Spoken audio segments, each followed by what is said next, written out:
Dobrý deň, milí rodičia. Moje meno je Lea Krčmáriková, pracujem ako logopedička a v nasledujúcom videu by som vám rada porozprávala niečo o tom, ako sa vyvíja reč detí približne do 5. roku života.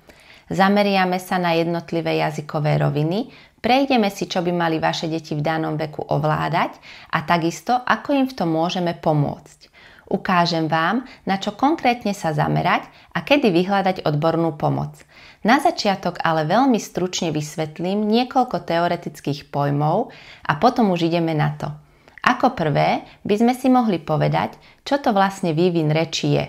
Vývin reči je prirodzený proces, počas ktorého si deti postupne osvojujú schopnosť rozumieť a hovoriť vo svojom materinskom jazyku.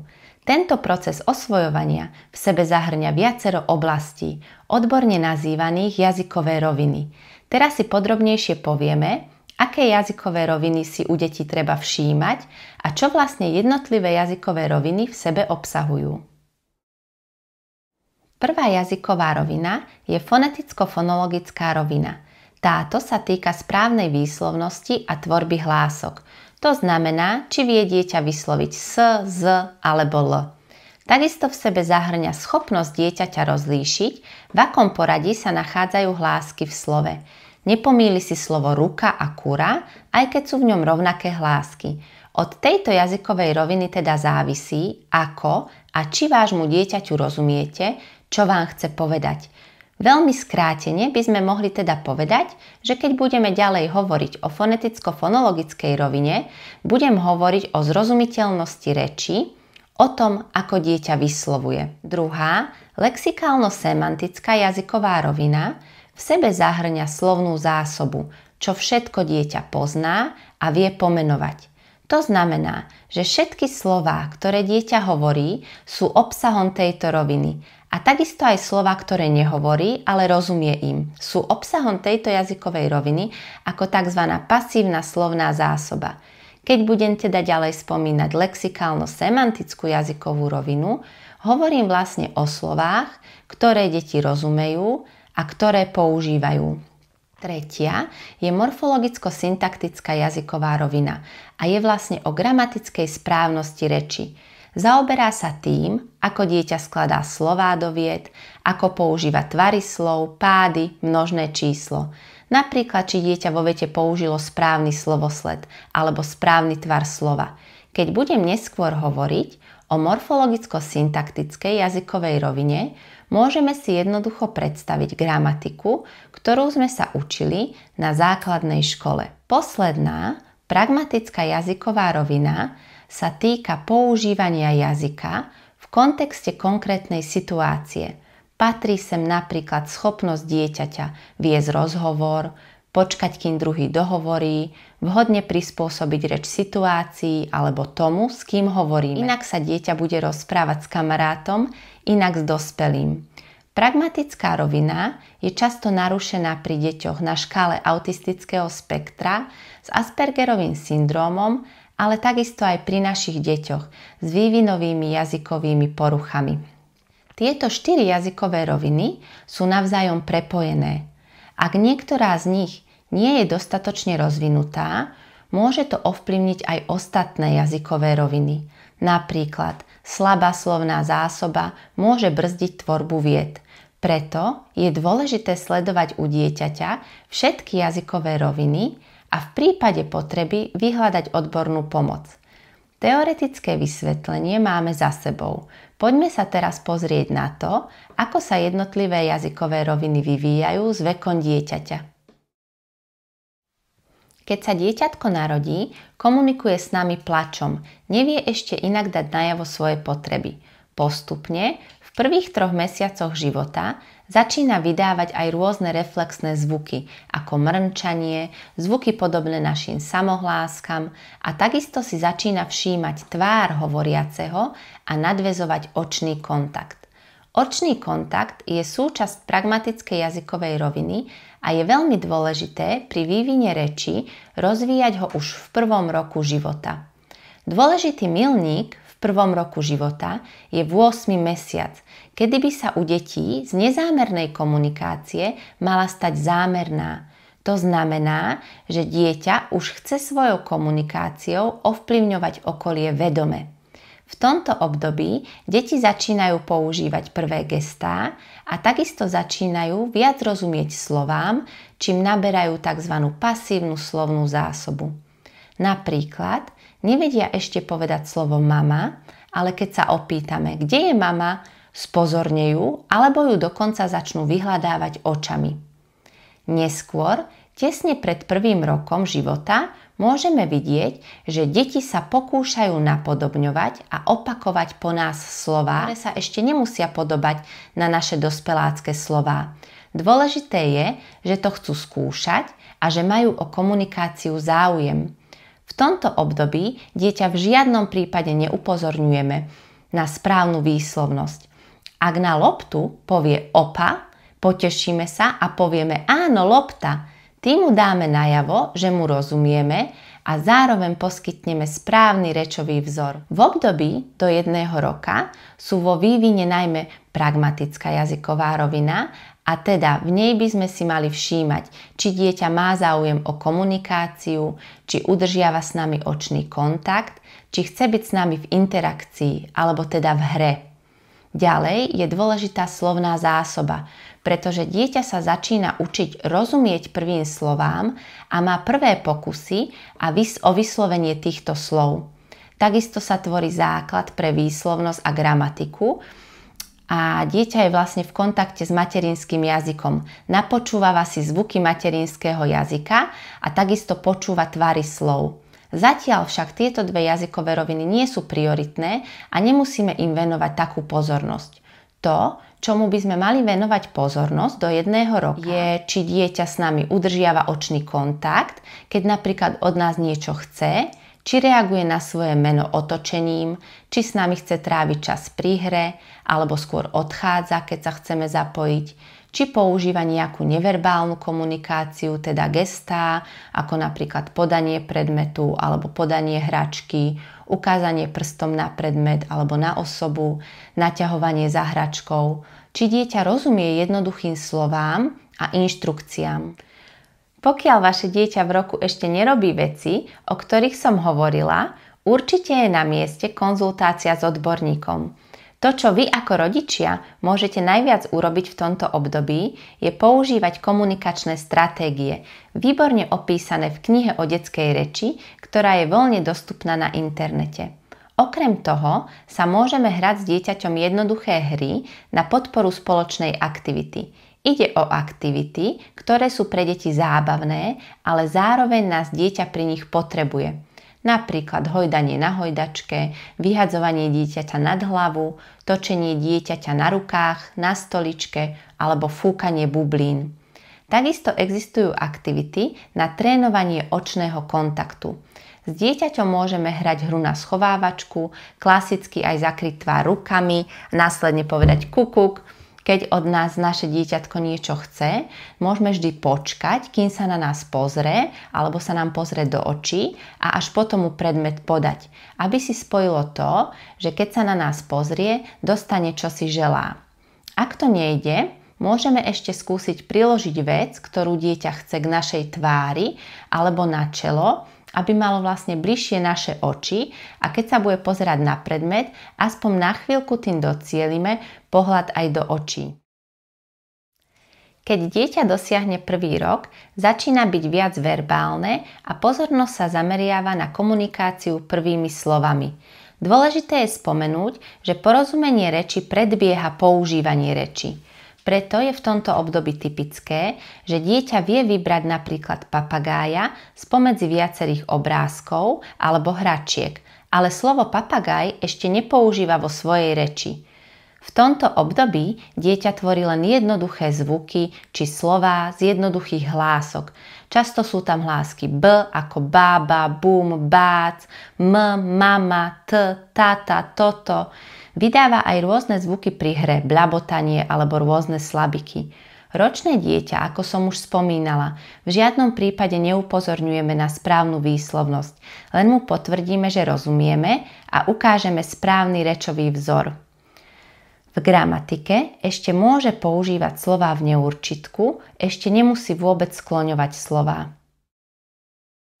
Dvojročné dieťa by malo používať okolo 50 až 200 slov a malo by postupne začať spájať dve slová dokopy, ale ešte nemusí používať gramatické pravidlá. Je v poriadku, ak povie daj voda alebo tu auto. Vie si prostredníctvom komunikácie vyžiadať predmety alebo činnosti, napríklad už povie poď sem, chcem piť.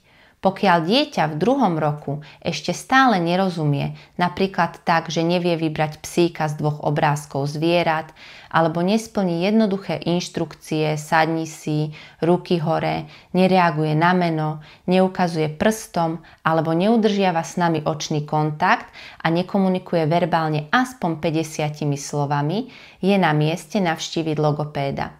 V tomto veku do 2 rokov stále najlepšie môžeme podporiť reč dieťaťa tým, že budeme komunikovať rečou zameranou na dieťa, teda komunikačnými stratégiami. Spomeniem len niektoré, podľa mňa najdôležitejšie z nich. Prvá stratégia, ktorá je pre rodičov jedna z najťažších, je čakanie. My dospelí sme zvyknutí čakať 1 sekundu na odpoveď dieťaťa, ale ak chceme podporiť reč nášho dieťatka, musíme pochopiť, že niekedy potrebuje oveľa viac času, až 10 sekúnd.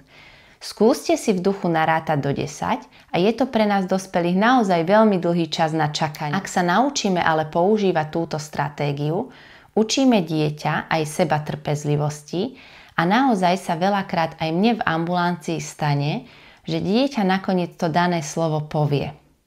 Ďalšia dôležitá stratégia je prispôsobenie úrovne reči, a teda spomalenie pri hovorení, skrátenie dĺžky prehovoru.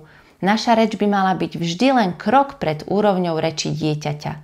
V praxi to znamená, že ak naše dieťa ešte len používa gestá a pár prvých slov, mali by sme namiesto poď Maťko, ideme von do piesku za detičkami, povedať iba ideme von.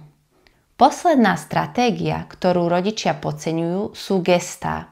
Ešte stále ma niektorí rodičia prekvapia tým, že majú strach začať používať gestá a učiť to ich deti. Dôvodom je strach, že ak začne dieťa používať gestá, nebude mať motiváciu k používaniu slov. Opak je však pravdou.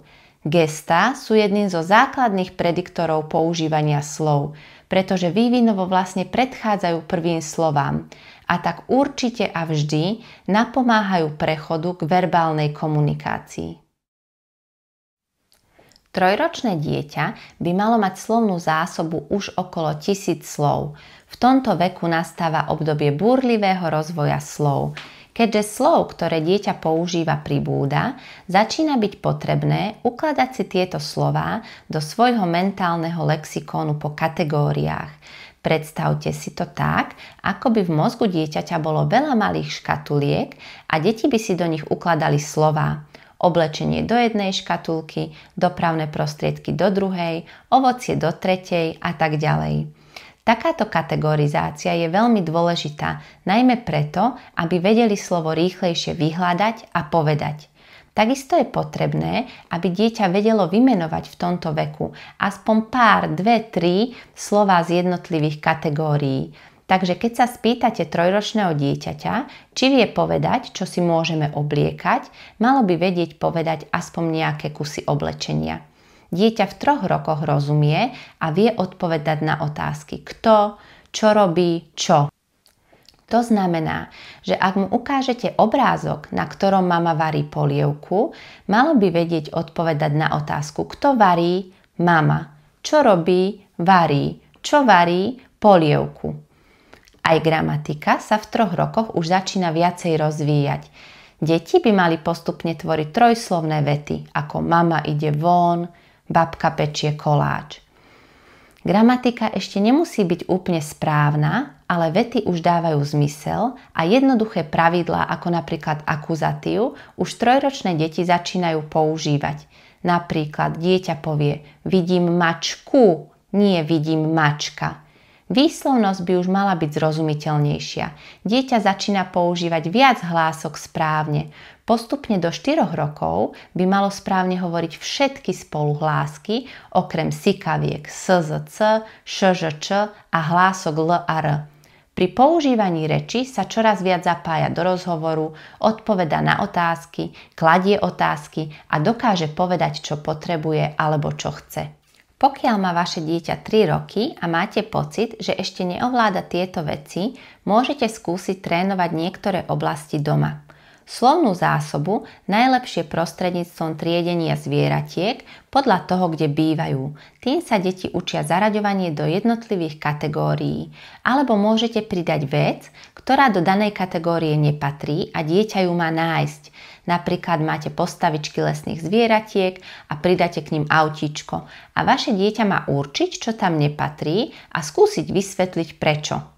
Pre rozvoj gramatiky môžete tvoriť trojslovné vety na nejakých hrách, napríklad nálepky, kde dieťa lepí nálepky a pritom tvoríte jednoduchú vetu. Ja lepím slona. Zoberie druhú nálepku. Ja lepím auto. Alebo môžete využiť aj obyčajné drevené vkladačky, kde dieťa môže tvoriť napríklad vety. Tu býva opica a vloží opicu na správne miesto. Pokiaľ je zrozumiteľnosť vášho dieťaťa v tomto veku veľmi nízka, môžete skúsiť vytlieskavať slová, aby sa spojil rytmus slov s pohybom rúk. A ak sa naučí správne vytlieskavať, pochopí, že slovo lietadlo nemôže byť eto, ale povie aspoň etato, čiže zachová počet slabík v slove a zrozumiteľnosť sa tým zvýši. Takisto je dobré podporiť správnu výslovnosť tréningom oromotoriky, teda cvičením artikulačných orgánov, kde dieťa cvičí rôzne cviky s jazykom či perami. Z týchto považujem za dôležité, aby dieťa vedelo zdvihnúť jazyk za horné zuby, takto, vedelo urobiť zvuk koníka, dokázalo vytlačiť jazyk do líčok a skúšalo vyfúknuť bublinu, ale najlepšie bez nafúknutia líčok, čiže nie takto, ale takto. Ďalej je dobré začať trénovať aj sluch na niektoré hlásky. Deti častokrát sluchom nevedia rozlíšiť napríklad, či sa jedná o hlásku š alebo s, alebo či sa jedná o hlásku l alebo v. Toto je dobré začať trénovať rôznymi zvukovými pexesami, ktorých je už na trhu dosť. A postupne si napríklad zahrať hru, či dieťa počuje hada, alebo zvuk hada, alebo vlaku a hovoriť mu striedavo š alebo s. Konkrétny nácvik hlások ako artikulačná terapia veľmi záleží na pozornosti a charaktere dieťaťa. Avšak všetky tieto cvičenia sú výborná príprava na terapiu u logopéda. 4-ročné dieťa vie pomenovať časti tela, farby, hračky, vie tvoriť protiklady ako malý a veľký, dobrý a zlý, otvorený, zatvorený, čistý, špinavý. Tiež vie už zaradiť veci do správnych kategórií, určiť, čo do kategórie nepatrí, rozumie už všetkým pádovým otázkam, ako napríklad s čím, od koho, komu a vie na ne odpovedať. Malo by vedieť tiež vymenovať nejaké druhy ovocia, zeleniny, lesných zvieratiek z hlavy, bez toho, aby ich videlo na obrázku. V gramatike tiež nastáva posun v zmysle dĺžky viet. 4-ročné dieťa tvorí už dlhšie 4-5 slovné rozvité vety, ale tiež začína tvoriť aj súvetia. Napríklad ja idem domov a mamina zostáva tu. Používa prvé spojky a ale. Dokáže povedať krátky príbeh o tom, čo zažilo, alebo popísať obrázok. Často spája vety so slovami a potom a potom. Vie počúvať druhého a zapája sa do spoločného rozhovoru. Z výslovnosti už by malo dieťa používať aspoň niektoré sikavky SZC alebo ŠŽČ a postupne do 4,5 roka by sa mala výslovnosť sikaviek stále zlepšovať. L a R ešte nemusí v tomto veku vedieť, ale ostatné hlásky, napríklad deťň a ch, už musí v reči používať vždy správne. Pokiaľ máte pocit, že vaše 4-ročné dieťa ešte nevie všetko z uvedeného, je dobre navštíviť logopéda a doma s ním trénovať. Uvediem niekoľko tipov na domáci tréning 4-ročného dieťaťa. tomto prípade by sme už mali skúšať pracovať za stolom.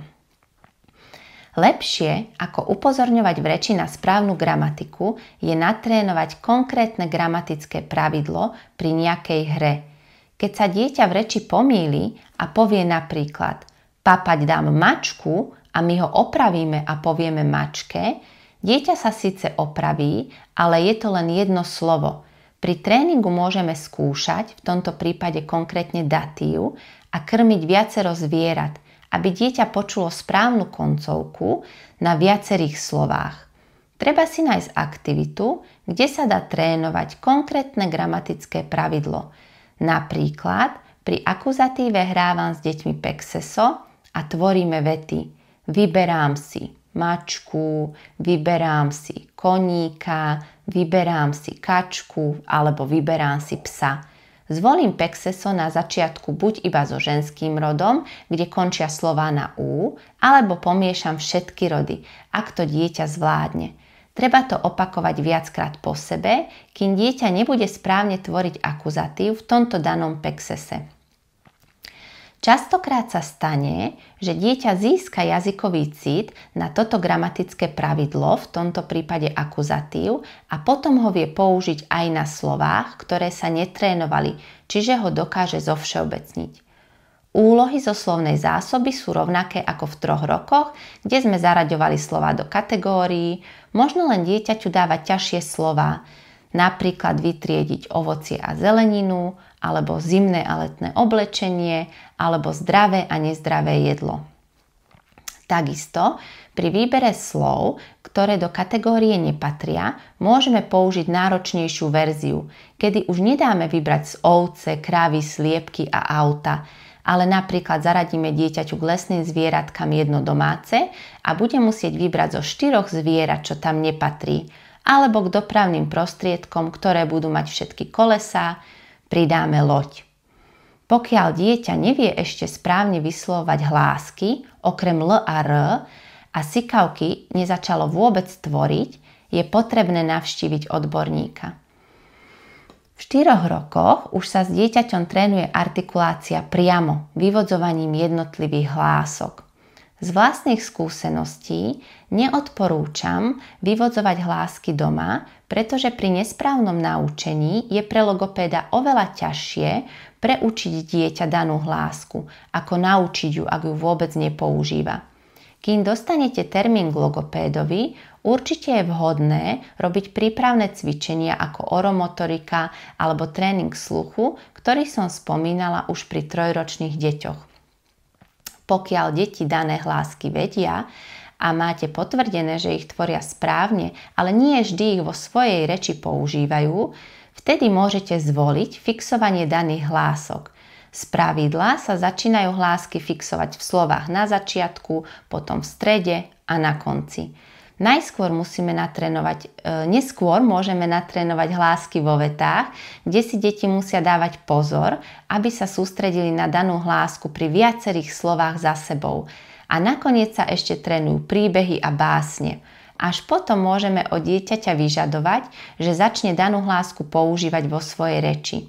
Samozrejme, toto je veľmi individuálne, pretože niektoré deti začnú hlásku používať už pri tréningu slov a niektoré deti vedia krásne a čisto prerozprávať príbeh alebo povedať báseň, ale v spontánnej reči hlásku ešte nepoužívajú. 5-ročné deti už majú bohatú slovnú zásobu. Aktívne používajú 2000 až 3000 slov. Rozumejú základným pojmom ako veľkosť, farba, množstvo, rozumejú slova hore, dole a tiež rozumejú predložkovým väzbám, napríklad pred, za, nad, pod, pri. Vedia vyjadriť slovami emócie, používajú slová ako smútok, radosť, používajú nadradené pojmy. Napríklad vedia, že pes a mačka sú zvieratá a označia ich týmto slovom. Vedia vysvetliť, na čo slúži daný predmet, alebo prečo predmet nepatrí medzi ostatné. Vedia vymenovať aspoň 5 slov z kategórií, čiže 5 lesných zvierat, 5 druhov oblečenia, 5 hračiek. Takisto gramatická stránka reči je už takmer správna. 5-ročné dieťa správne používa základné tvary slov, skloňovanie, časovanie, napríklad slovo ísť použije vhodne, buď idem, išiel som alebo pôjdem. Vytvára súvetia so spojkami lebo, že, keď, tak. Vety sú dlhé a rozvité. Ovláda správny slovosled v materinskom jazyku, teda už netvorí vety varí mama dobrý obed, ale správne mama varí dobrý obed. Vie prerozprávať príbeh a udržať dejovú líniu, úvod, jadro a záver. Reč 5-ročných detí je zrozumiteľná už aj pre cudzieho človeka. Väčšina hlások je už správne vyslovovaná. Hlásky L a R by sa už mali minimálne objavovať v reči. Dieťa v tomto veku už rozlišuje veľmi podobné slová ako miska a myška, pes a pec. V tomto období je čas dieťa naučiť rozlišovať aj prvú hlásku v slove, pokiaľ ju ešte nedokáže vyčleniť. Čiže, keď sa dieťaťa spýtame, na čo sa začína slovo zajko, už vie vyčleniť z. Z pragmatického hľadiska tieto deti už zvládajú základné pravidlá rozhovoru, počkajú, kým druhý dohovorí, vedome prispôsobujú reč situácii, vedia hovoriť inak s kamarátom a inak s učiteľom. Takisto vie dieťa požiadať o pomoc, ospravedlniť sa, poďakovať a chápe už jednoduché vtipy a humor. Ak vaše 5-ročné dieťa ešte nehovorí čisto, nesprávne skloňuje, tvorí len kratšie vety bez súvetí, nerozumie predložkám alebo ich nesprávne používa, nepozná niektoré základné predmety z domácnosti alebo zvieratá, nevie vymenovať oblečenie, dopravné prostriedky, je určite na mieste ísť na logopedické vyšetrenie. Nácvik jednotlivých nedostatkov môžete robiť s dieťaťom aj v domácom prostredí. V tomto veku už rôznymi pracovnými listami, knihami, logopedickými pomôckami, aplikáciami, napríklad na mobil alebo tablet, avšak vždy treba dať pozor na to, kým je daný produkt vytvorený. 5-ročné dieťa by malo zvládnuť prácu za stolom 10-20 minút. Môžete s ním trénovať gramatiku, prerozprávať príbeh podľa obrázkov, fixovať hlásky, ktoré vie, ale nepoužíva všade, alebo rozvíjať slovnú zásobu učením nových ťažších slov.